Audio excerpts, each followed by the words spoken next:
মাছ চাষের জন্য পোনা নির্বাচন সবচেয়ে গুরুত্বপূর্ণ।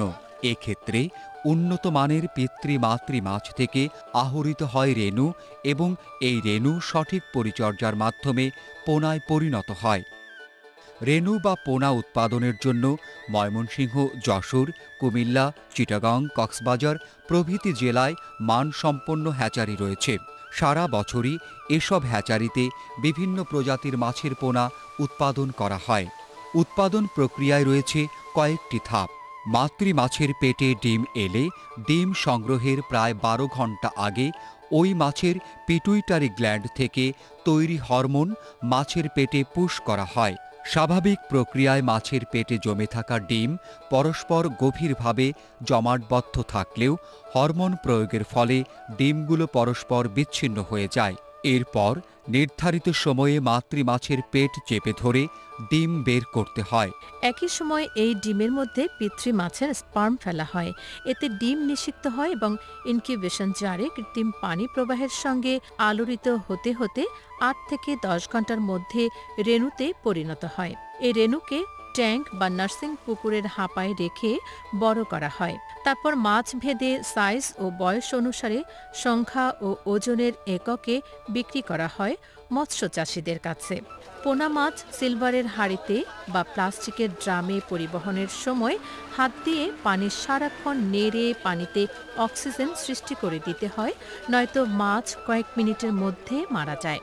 কাঁধে করে মাছ নেওয়ার সময় এক ধরনের বাঁশের বাঁক তৈরি করতে হয় যেন হাঁটার সময় একটি ছন্দ সৃষ্টি হয় আর হাঁড়ির ভিতরের পানি উলটপালট হতে থাকে, মাছ অক্সিজেন পায় এবং ভালো থাকে।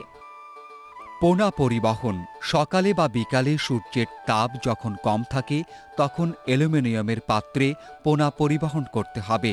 পরিবহন পাত্রে অর্ধেক পোনা ও বাকি অর্ধেক নলকূপের পানি ব্যবহার করতে হবে।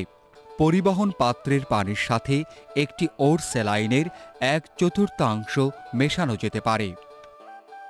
মাসিক করণীয় কাজ। পোনা মজুদের ১ বা ২ মাস পর পর পুকুরে সতর্কতার সাথে জাল টেনে মাছের স্বাস্থ্য পরীক্ষা করতে হবে। মাছের বৃদ্ধি হিসাব করে মোট মাছের পরিমাণ নির্ণয়।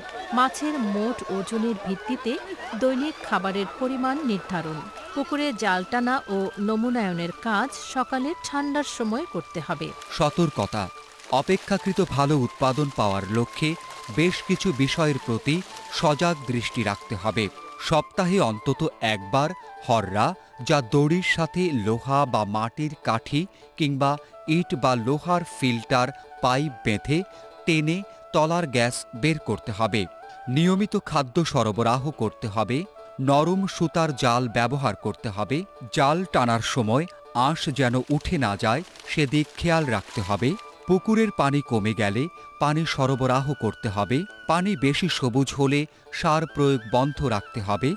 জলজ আগাছা ও ক্ষতিকর মাছ না থাকা, গাছের ছায়া পানিতে না পড়া, তলদেশে বেশি ও পচা কাদা না থাকা, পানি দূষিত না হওয়া, আয়রনযুক্ত পানির সরবরাহ না করা, দূষিত পানি নিষ্কাশনের ব্যবস্থা থাকা, চাষের ছোটখাটো বিষয়ে পুরাতন ও অভিজ্ঞ চাষির পরামর্শ নেয়া, চাষির বিস্তারিত বিষয়ে মৎস্য সম্প্রসারণ কর্মীর পরামর্শ নেয়া।